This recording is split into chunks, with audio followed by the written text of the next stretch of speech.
changes in schools, it's time to know what's shaping classrooms, where do we go? Policy shifting, rules on the move. Parents and teachers get in the groove. No more confusion, no more delay. Facts that matter right here today. Polity Pulse, breaking it down. Education news, straight from the ground. What's changing now? What's coming next? Stay informed, don't second guess.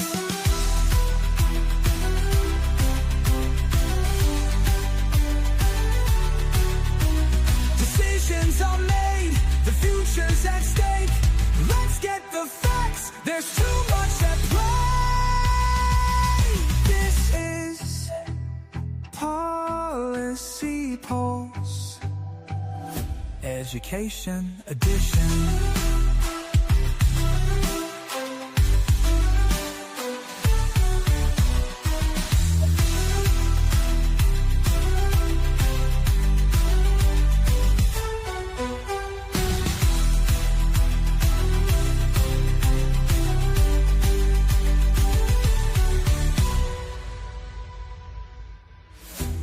Decisions are made, the future's at stake. Let's get the facts, there's too much at play. This is Policy Pulse, Education Edition.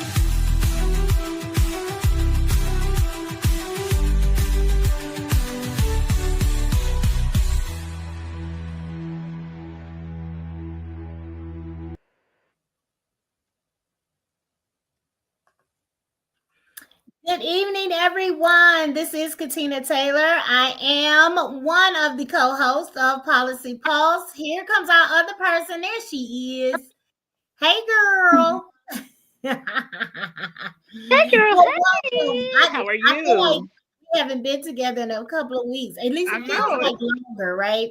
It feels But like welcome. new, right? Yes. Welcome, everyone, to Policy Pulse, the Education Edition. I hope you all heard our opening song. Gives a little rock feel, a little news feel, the whole nine. So we're experimenting. But what do we do here on Policy Pulse? We break down what's happening in pre-K to college, really, education, so you can stay informed, stay empowered, and most importantly, stay ahead.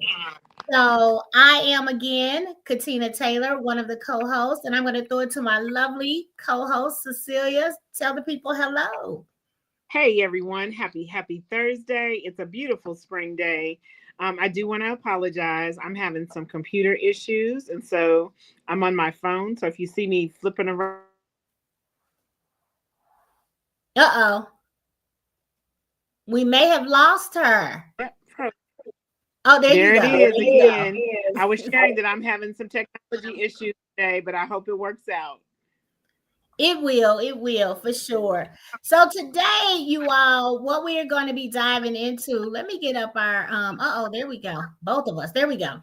Want to make sure you have both of us up there. We're going to be talking about news you can use, policy updates from the national and statewide perspective, whether it's early childhood, whether it's K through 12, whether it's college or university, we have some updates for you all.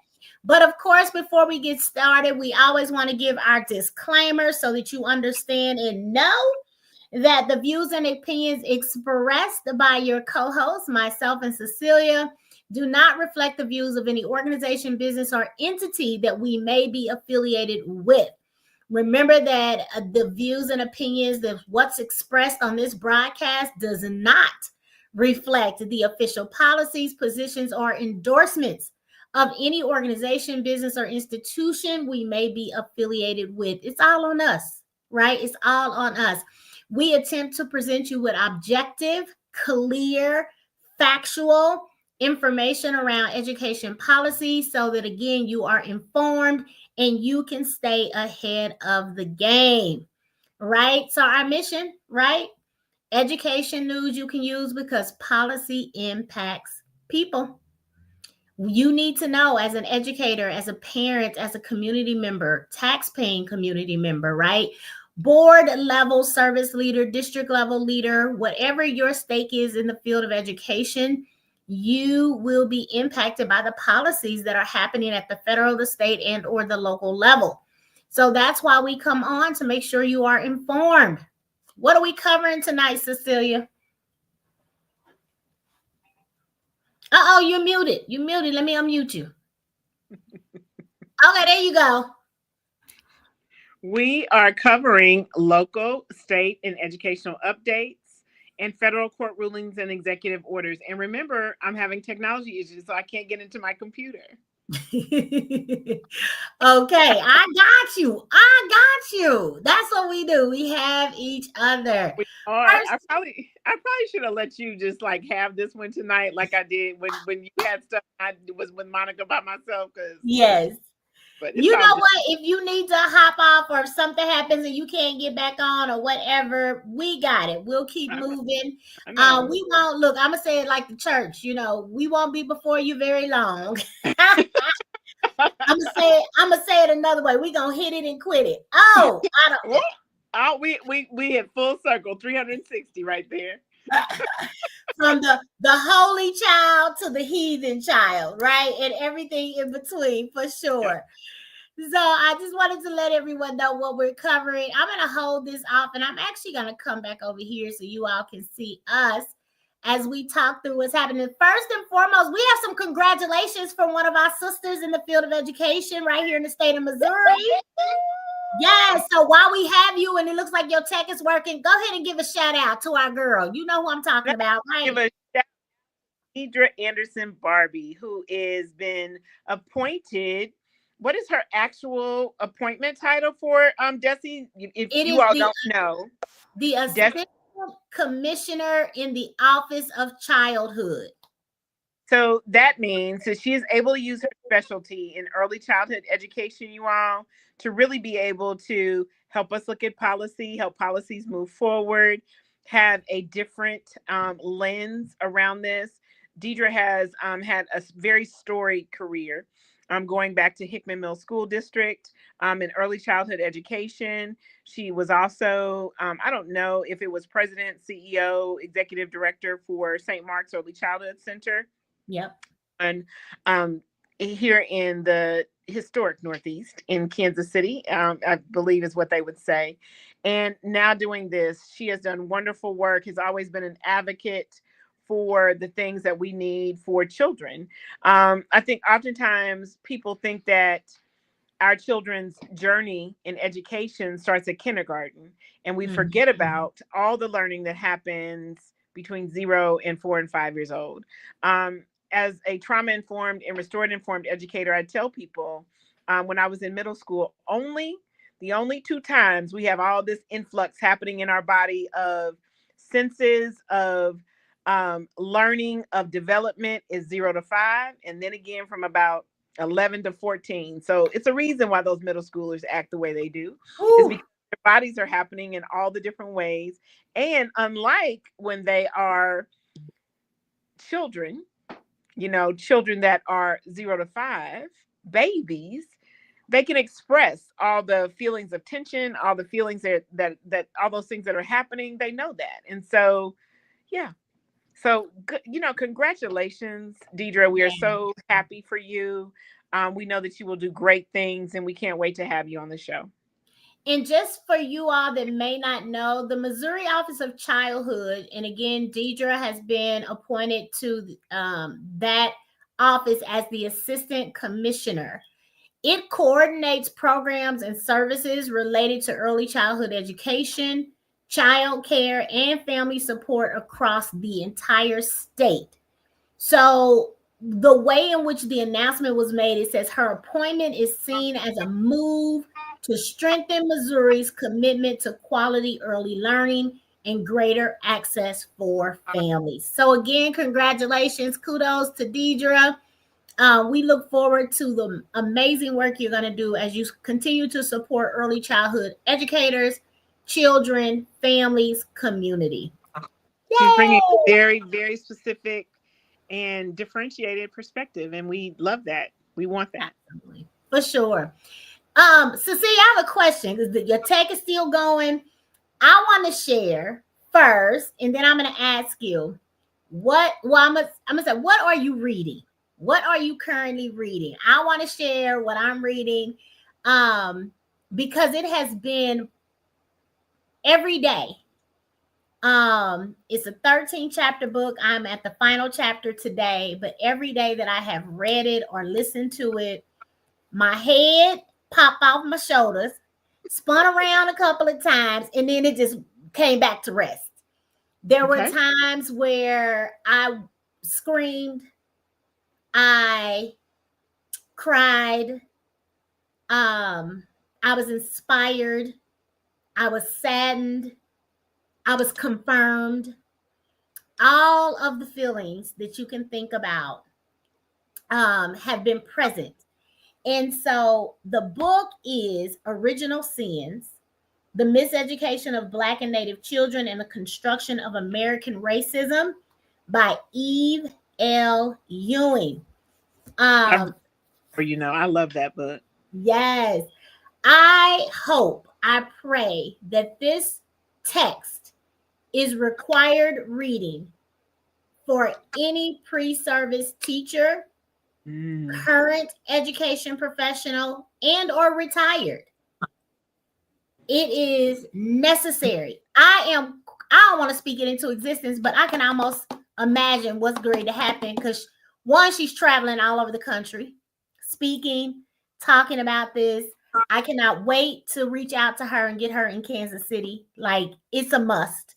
And have educators, education professionals, any stakeholder in the area of education to be present to hear her talk about the school as an tool or vehicle to solidify colonialism and American racism in our country.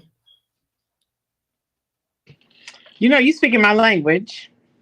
You're speaking my language. I've been talking, I've known you. If people are honest, sometimes people are not honest. Sometimes people are not transparent about when they have first heard some things. I've been talking about decolonizing the mind probably since 2012. And the need for that, and wondering like what that process actually is. And if we are even ready to do so, like, what does that look like? You know this, and others know this that have heard my story.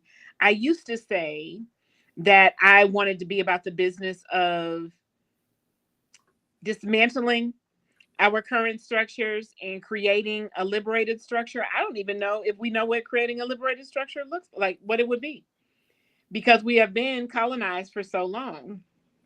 And so I think that it is interesting that you are coming on this book, and that it has touched you in the ways that it has.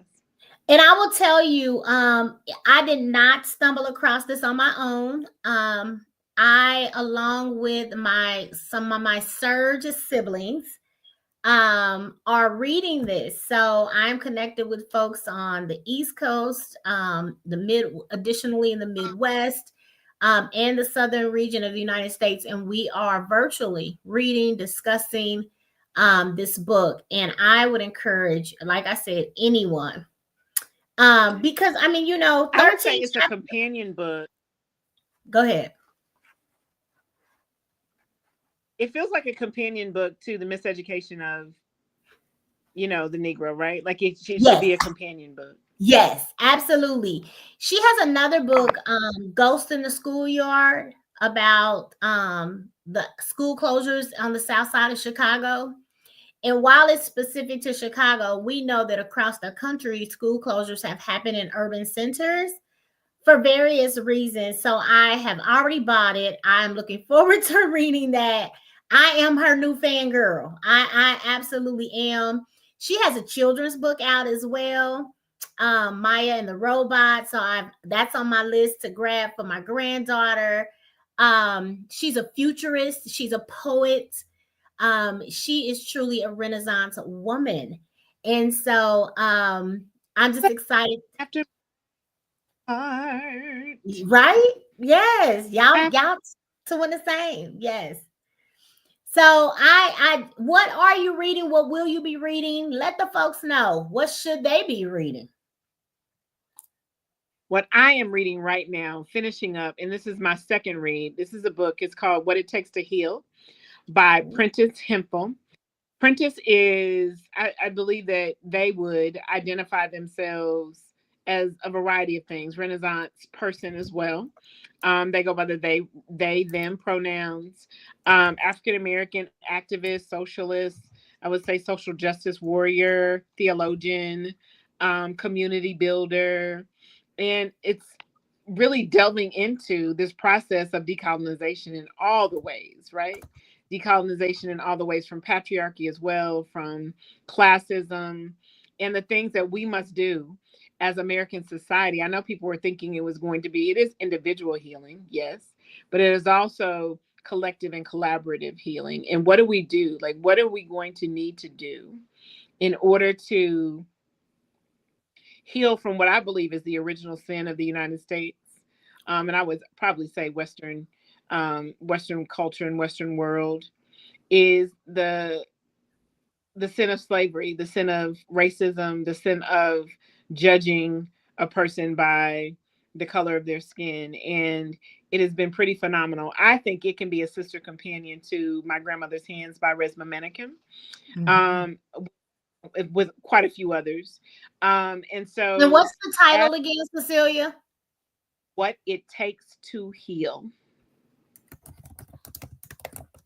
Okay. And who is the author again?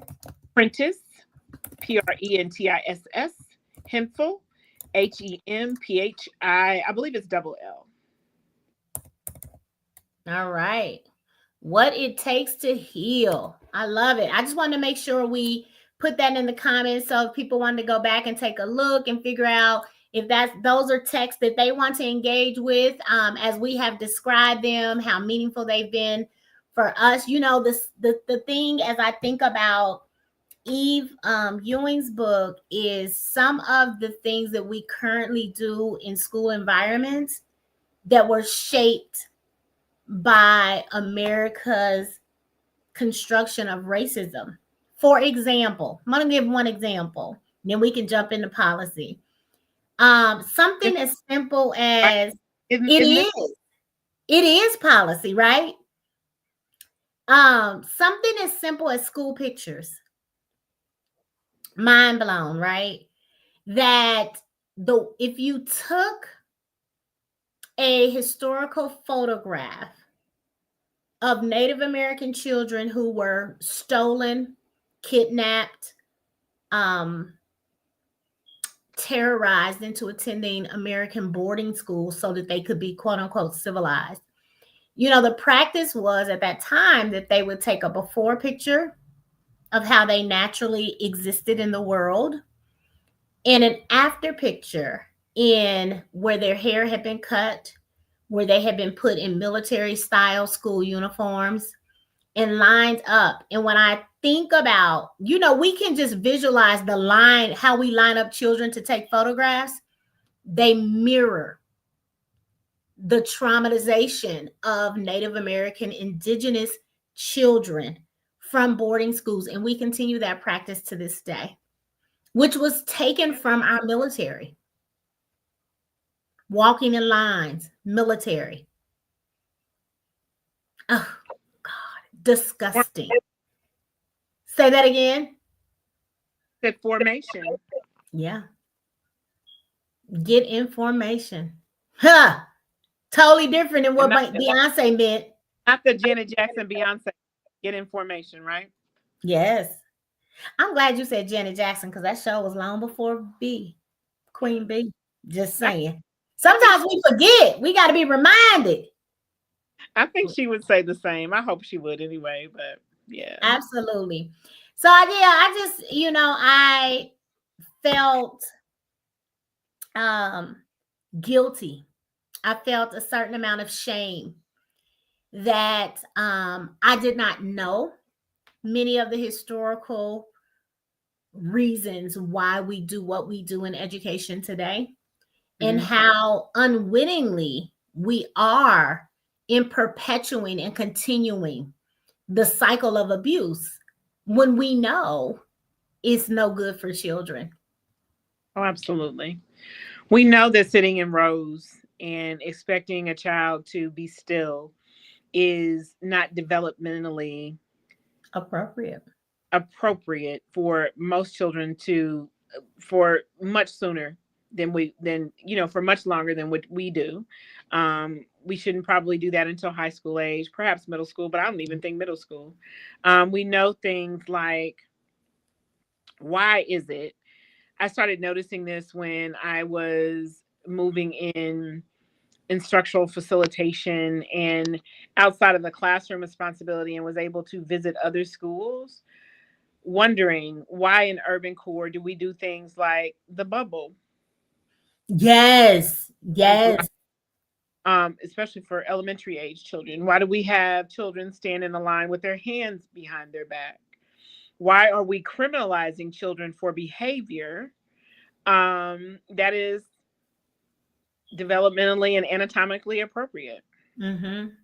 Yeah, for sure. It's about controlling the body. It's about erasure, silencing, all the things. And under the auspices of, oh, we're just teaching them how to act appropriately. But according to whom? I was going to say appropriate for whom? Yeah.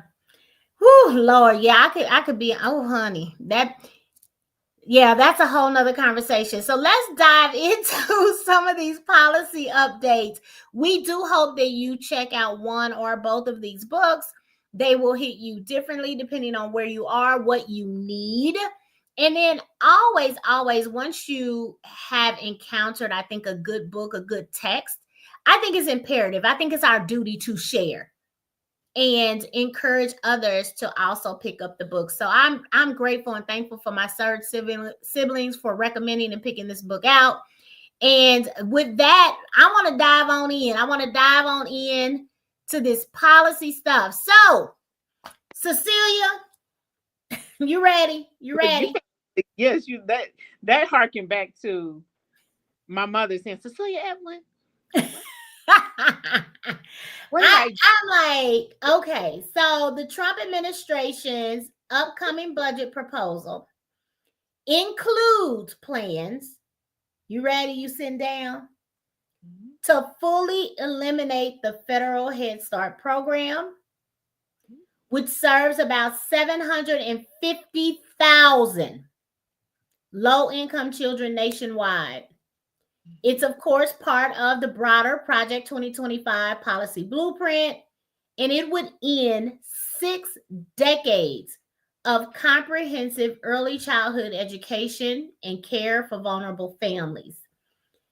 The rationale behind this is to shift control from away from federal mandates, but I tell you, people are up in arms about this potential impact on early learning and family support. What are your thoughts? I think it's predictive.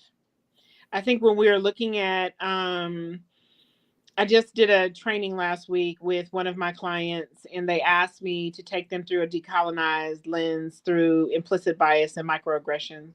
Building the different things that we have been learning together for the last 2 years that have been dismantling dismantling racism and sexism and patriarchy, really, in a lot of ways, in not-for-profit spaces. Mm-hmm. And one of the things I had forgotten about that I had put in one of my slides was the fact that anything that is biased and anything that comes from a space of trauma, which bias often does.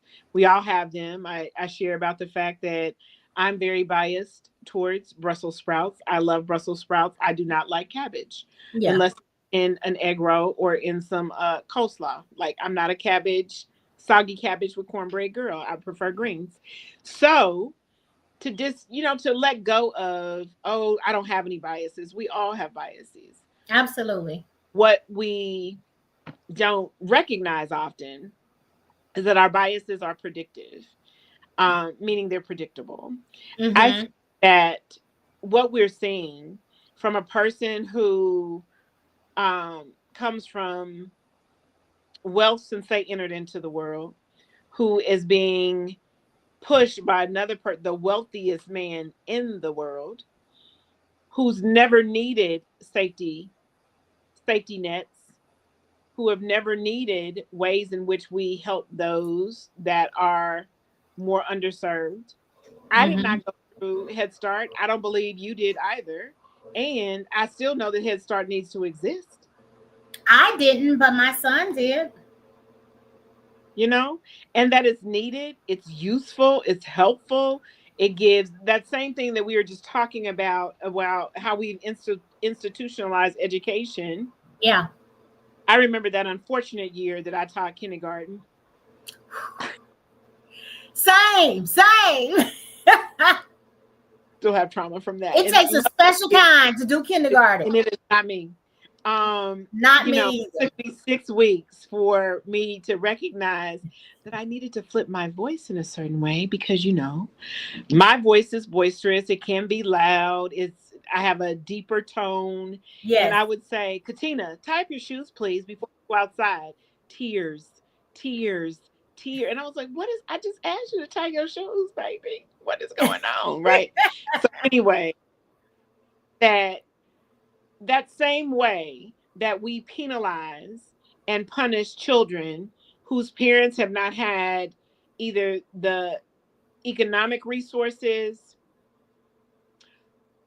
or whatever it is that allows them to put their children in daycare, then we expect a 5-year-old that's entering kindergarten to know how to sit in a circle, to know how to raise their hand, to know that we're in this community with one another. And these are the things that Head Start provides. Head Start also from a cultural and climate kind of perspective, right? Not to mention the academic richness that it gives children to begin their educational journey. And so it's predictive that we have 2 men who happen to be white, who happen to be wealthy, one, again, the wealthiest man in the world, who would not see the need and perhaps not have the empathy or compassion to be able to move outside of themselves to recognize that other people have that. So it's predictive. I'm not surprised. Am I saddened? Absolutely. Am I frustrated? Absolutely. Am I in wonderment, wondering after we come out of this 4 years, what will it take for us? How long will it take for us to hopefully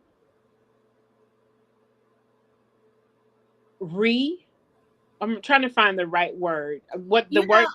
Rebuild the frameworks. What it was coming. Not rebuild, because build again. And I often think of just like Reconstruction, right?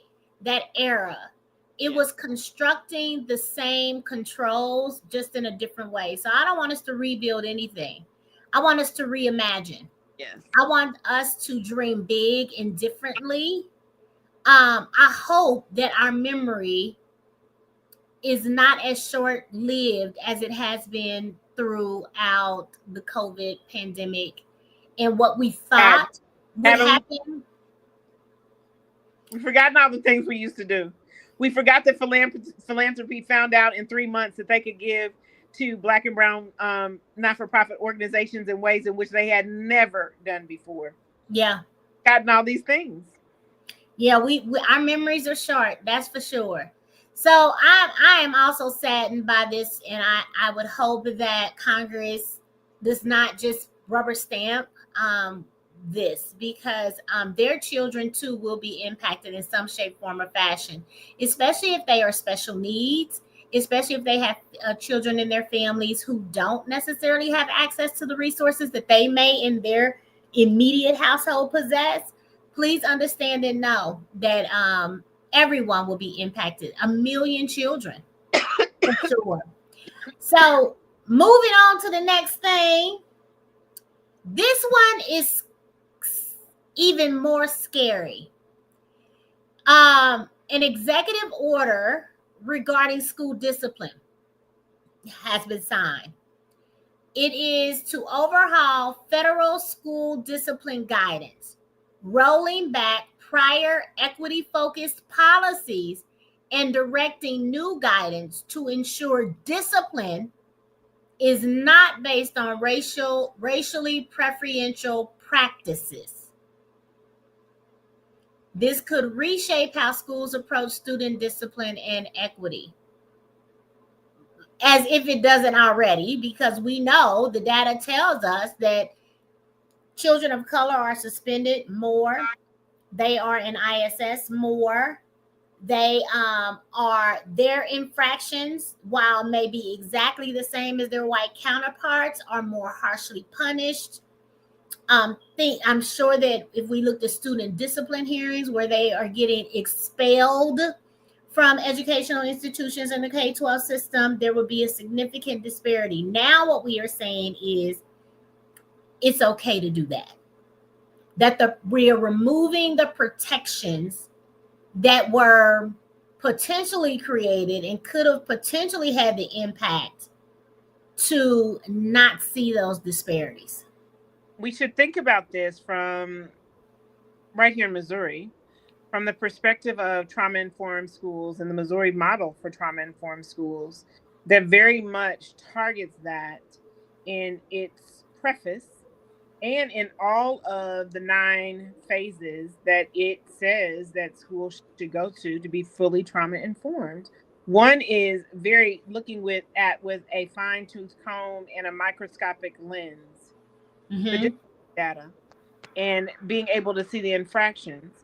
How Missouri is challenged by this in our state is that many of our school districts, as well as our governing body, the DESE, the Missouri Department of Education of Elementary and Secondary Education, does not have a data tracking mechanism for infractions.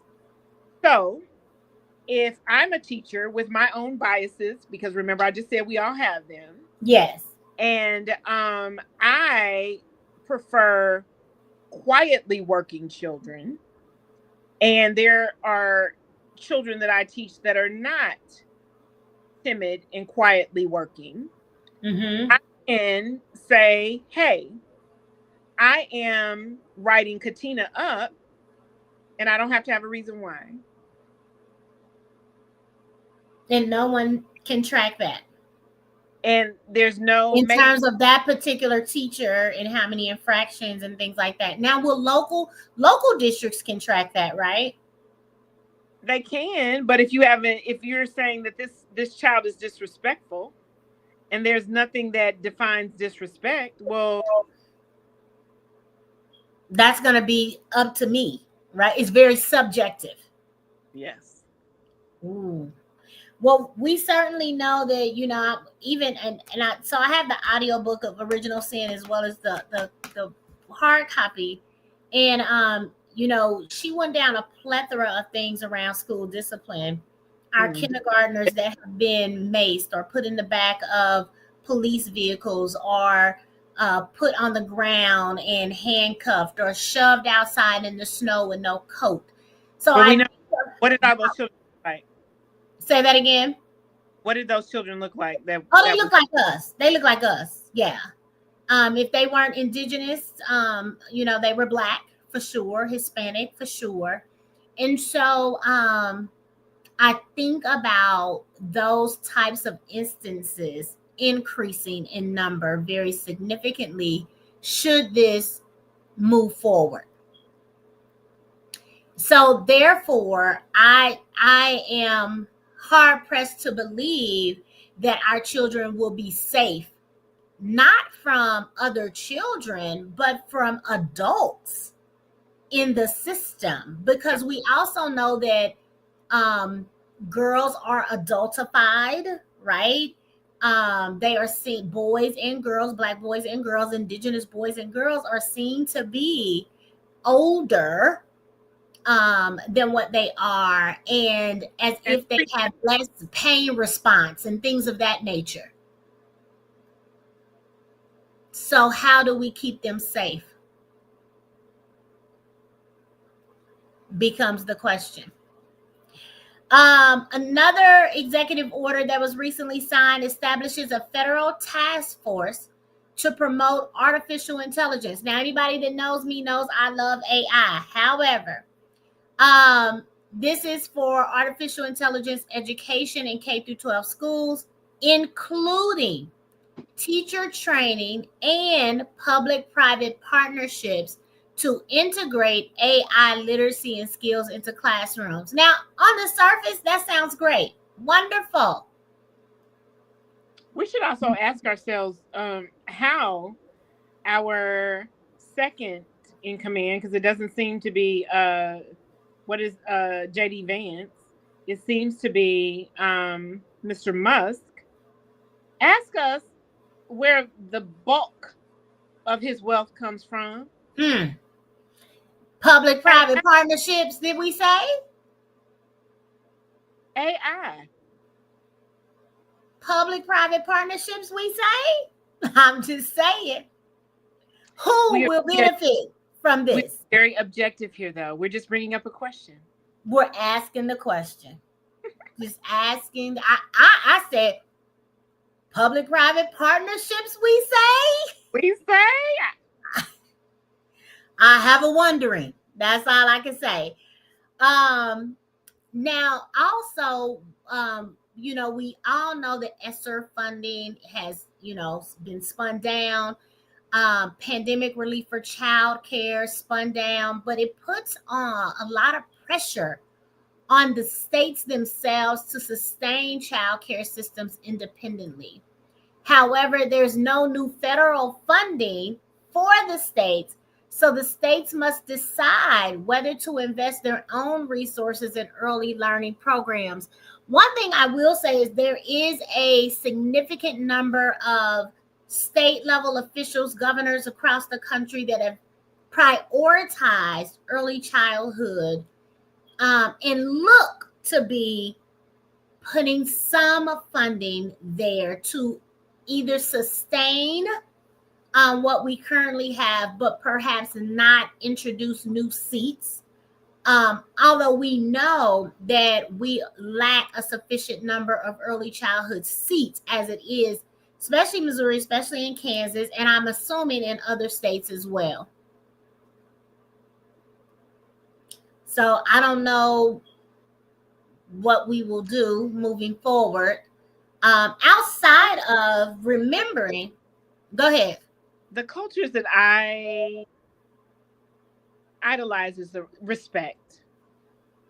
Always talk about we should be recognized by how we treat our children and how we treat our elderly. Mm-hmm. And I'm concerned. Very much so. I would agree with you for sure. It appears that in these United States of America, historically and currently, that children are victims, significant victims, like in ways that just blow my mind. So when people make a decision not to birth children into this world, I understand it even more. Just saying. Just saying. Yes, ma'am. And I think this may be something that we want to do, Katina. I think June would be a good month for that. Since May, we're going to be full of, we already have what we're going to be doing in May for the most part. Yes. Looking at a historical timeline of education and a historical timeline of the protections that have been given to education, public education. I don't think that people recognize that child abuse laws just came about in the 1970s and 1980s. Mm-hmm. I don't think that people are aware that from the policy and political ramifications, what happened from if we decolonize Brown versus the Board of Education, if we go back and look at things like boarding schools and indigenous children and how they were forced, stolen from their families, and these things have been done. If we look at these timelines from a decolonized lens, I think it would be very interesting to, and I think it would be helpful for people to understand that the rolling back and the dismantling of these things that we have come to think of in our lifetime as normal are quite new. Yeah, for sure. And so it wouldn't be hard for people to go back there. Right. Yes. And it certainly doesn't, well, I'll just say yes. And then I'm not going to give you, I'm going to try to do better with this commentary tonight. We've had some Supreme Court rulings come down the pike. Earlier this month, the Supreme Court allowed the Trump administration to halt over $65 million in teacher training grants. That included diversity, equity, and inclusion initiatives. The Department of Education had terminated these grants back in February, saying that there was quote unquote objectionable DEI content, but a federal judge had initially said, no, you have to reinstate these grants. But the Supreme Court overturned that decision in a 5-4 ruling.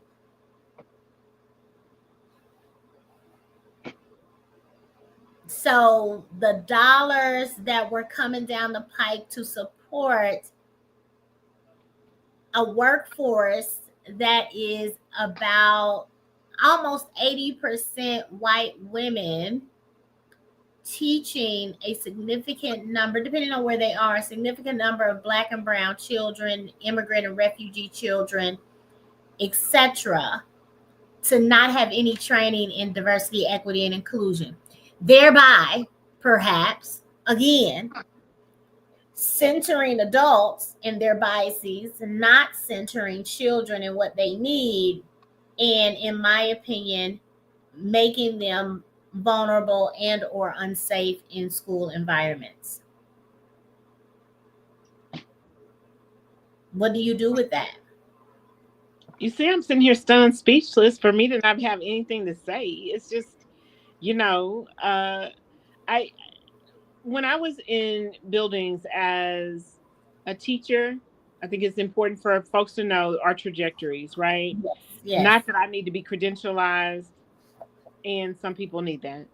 As a teacher, as an instructional coach, as an instructional facilitator, as an administrator, I used to tell my peers and my teachers and staff that I was responsible for, who had questions around equity efforts, what would it look like? And what I at the time said, because I had done it before, what type of person would I be if I was privileged to go to an indigenous reservation and teach those children and be unwilling to learn about their culture? What would I look like as a teacher? Who would I be? Well, when you ask that question, I'm like, well, they were ripped out of their homes. They were kidnapped. Who would I be to be so a teacher who you gonna that ask this question of? Who would you ask this question of? Because Right. What? Who would I be to go to another country and choose to teach as a teacher that teaches abroad and not learn about the culture that I'm walking into? Well, I mean, if you ask me, I would say, well, you wouldn't do that. You have to ask permission to operate in the space, and you have to walk in as a student before you can teach the students. But I look like you. Mm-hmm. I am tribal in my DNA. Mm-hmm. I am not a conqueror or a colonial settler that, yeah. So Well, there we are. Okay, there we are. We just giving you the news. We just giving y'all the news now. I'm gonna start doing Maya Rudolph. You know Maya Rudolph from SNL. I'm gonna say, because I am a cartoon character. We choosing to be subjective here has been, because all the things will be on my face. Yes. Like, what? Huh? We have 2 additional Supreme Court cases, they haven't ruled on them yet, but they are coming up for consideration. So Oklahoma State Charter School v. Drummond is a case that will decide whether states must allocate public funds to religious charter schools. Potentially, it will redirect billions of dollars to religious education. This is significant because just yesterday, I believe, if not the day before, there was an executive order that came out that said a task force needed to happen or be set up to study the attack on Christianity. So then you have these, right?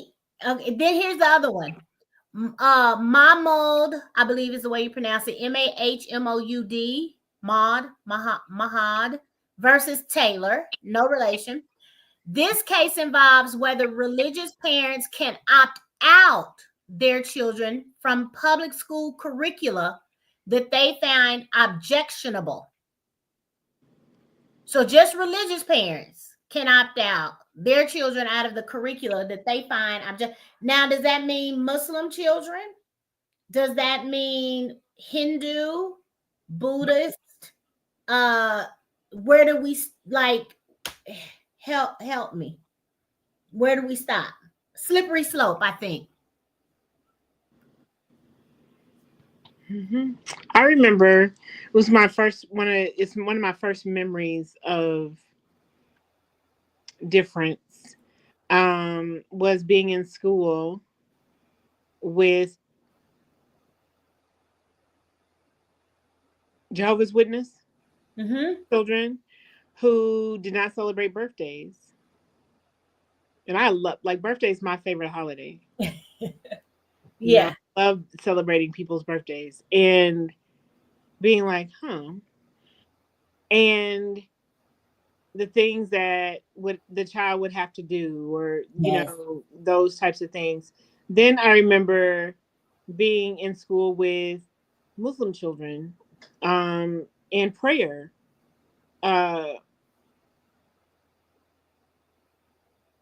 I do believe that parents should be able to, I don't know what I believe, because I was just going to say something and I thought, well, really though? Because then, we can have the revisionist history that we're experiencing coming out of textbooks in Texas. So, I don't know. And, it's very interesting that we say we are welcoming and accepting of all cultures and all backgrounds and all these melting pot. Right? Salad bowl, melting pot, you name it. However, I know at a local school right here in Kansas City, Muslim children, of course, pray certain times of day. And an administrator was taken aback and reported to me that the Muslim children, where they had to pray, the facilities where they had to pray, they said the rats didn't want to be in that space. But that's where they put children to pray during the day. I'm just saying. So those are two upcoming Supreme Court cases. You always have to connect the dots, right? And so now we're talking about a policy task force to study the attack on Christianity. And these court cases are directly related to religious or objectionable curricula that religious parents can opt their children out of, and or redirecting federal funding from public schools to religious institutions. So these are court cases, Supreme Court cases that directly impact the K-12 education system that we need to watch for sure. I'm going to skip down to a couple of things that are Missouri and Kansas specific. We often talk about Missouri as if Kansas, we can just reach out and touch Kansas. So we want to do a better job of dealing with Kansas as well. So I'm going to run through Missouri really quickly, and then we're going to jump over to Kansas. So start doing that with Illinois as well. Okay, absolutely. So there's Senate Bill 360. It repeals the current statewide assessment system in Missouri, which is based on the Missouri Academic Performance Standards, and is used for classifying and evaluating schools. I'll leave that there. So basically, the state will lose the power to issue accreditation to school districts. They will be privatizing assessment tools. Okay. I mean, they're already privatized. They'll be even more privatized. I'll say that. I would like to drop in with this right now from a very objective perspective. Yes, you may. When we think about these things around privatization, and coming from executive orders, do you know who is the number one vendor to the United States of America privatized? Is it the head of the Doge Commission? Isn't that amazing? I'm just saying. Yeah.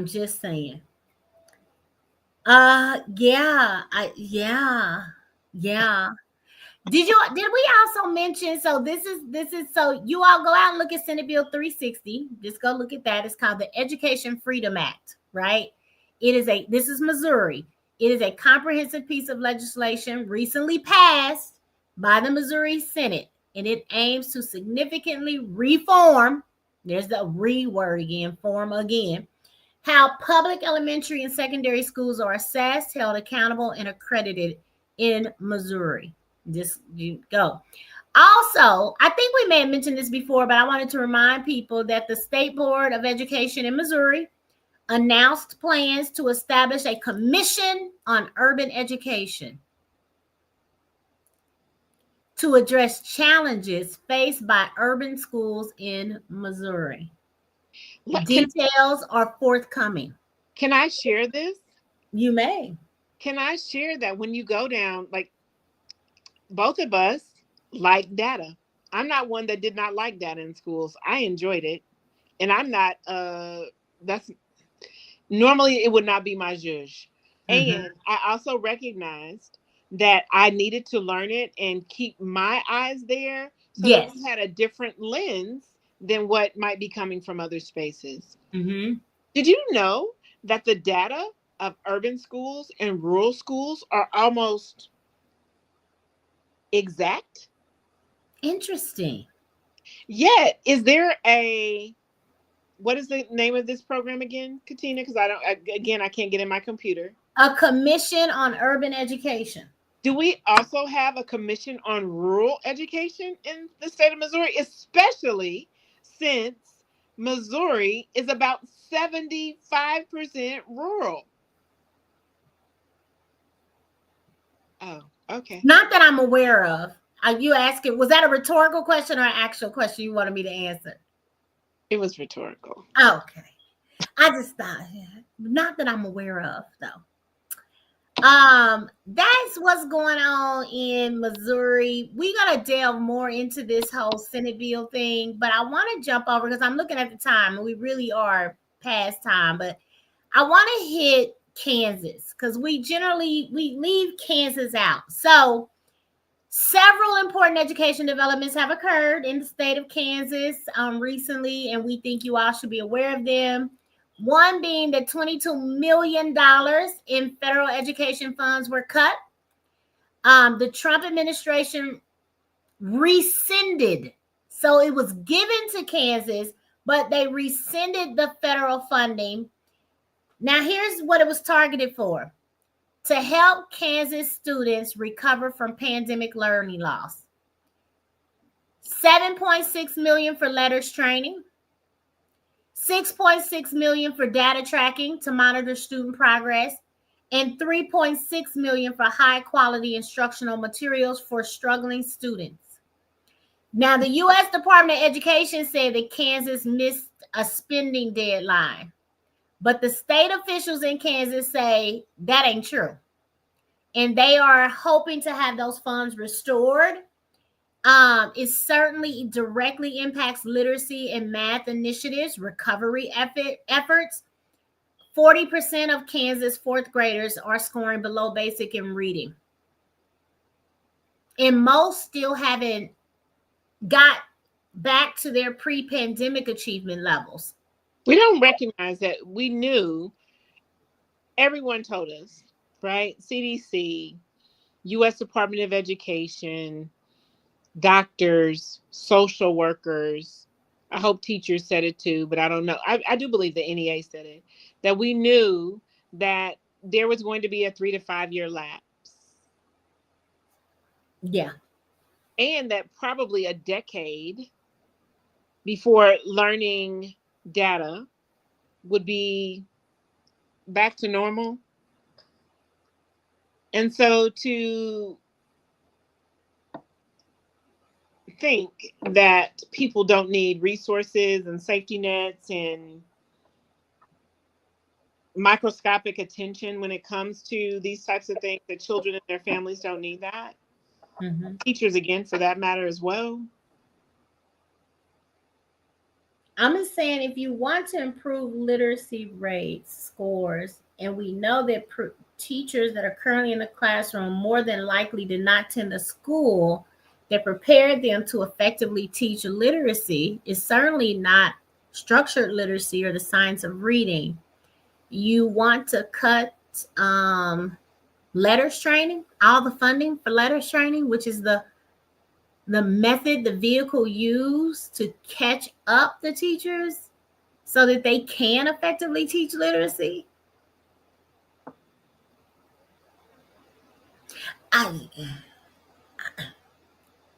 I just be wondering. Also, Kansas has the Blueprint for Literacy, of course, aimed at increasing literacy rates across their state. They have the Kansas Board of Regents requested $10 million for the program, but the House budget only had $2 million in ARPA funds for fiscal year 2026.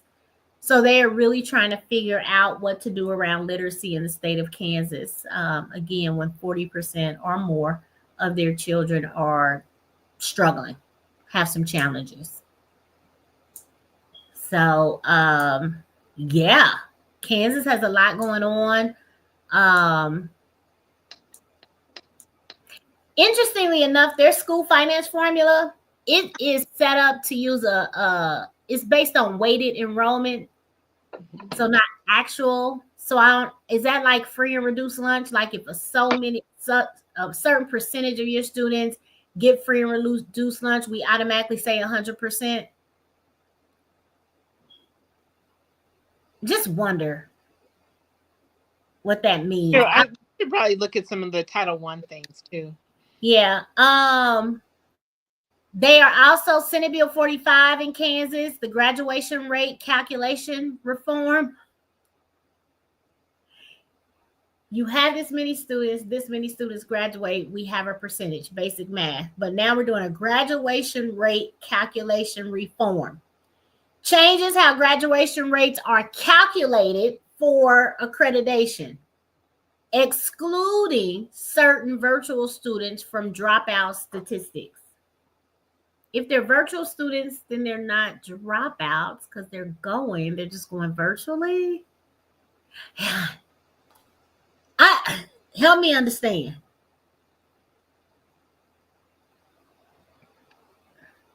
I thought you might be. House Bill 2033, at-risk program expansion, expands approved at-risk educational programs to include those provided by nonprofit organizations. Here we go.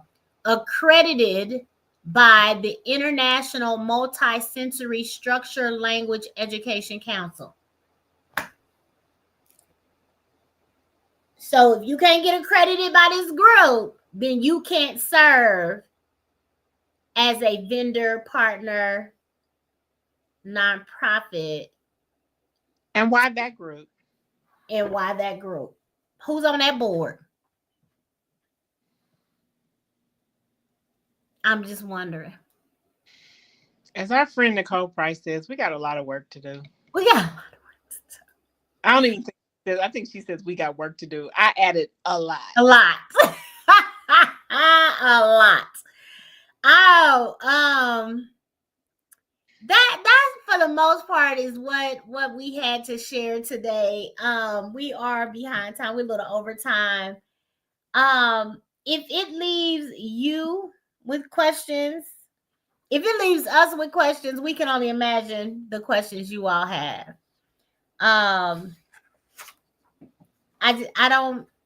So I asked my surge siblings as I was reading this book. I said, anybody that knows me knows that I often will say, can we just blow the system up? Can we just blow it up? And they always tell me, no, Katina, where will the kids go? We need the system. And I just wonder if those same individuals, or even my co-host tonight, is still telling me no, that we cannot blow up the system. We cannot, because we don't have the safety nets in place for the most marginalized.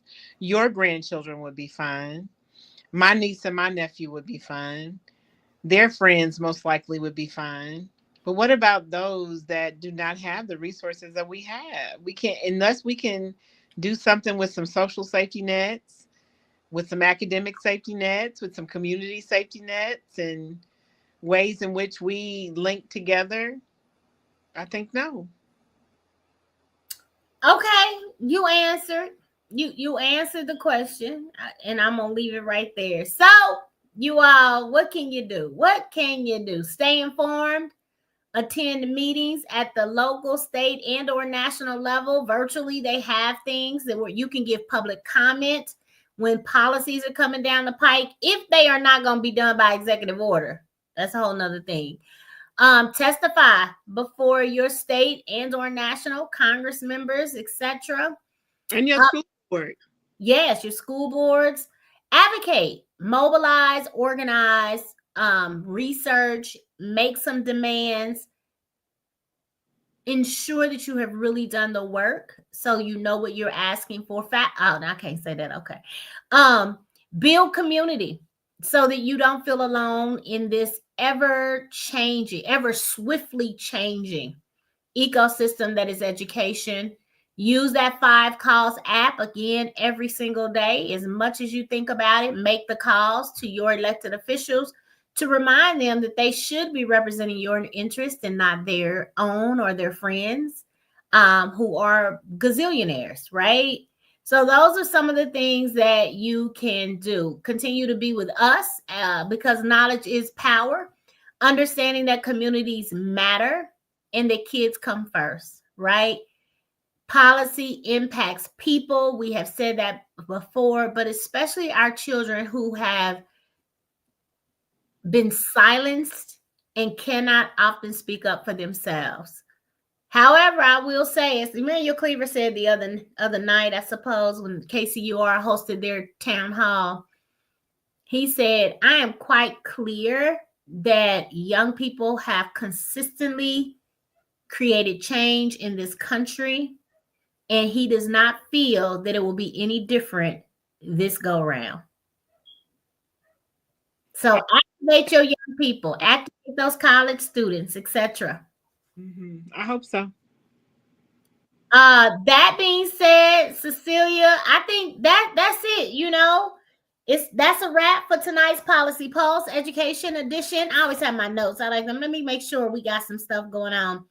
If this was helpful, informative, objective, please, please, please share it with someone who needs to be a part of this conversation. We will see you all next Thursday, same time, same place.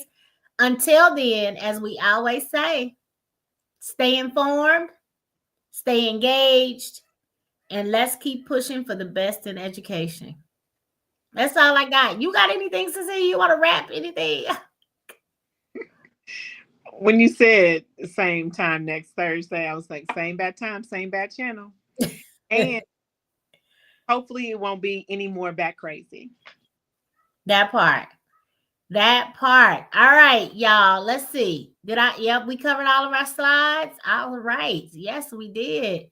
We out, people. We'll see you next week. Bye. Have a great weekend, everyone.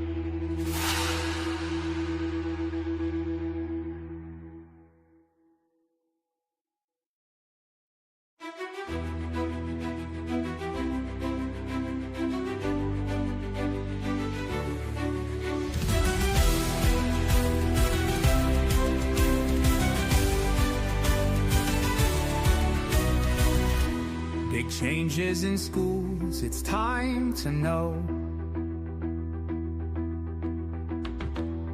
what's shaping classrooms, where do we go?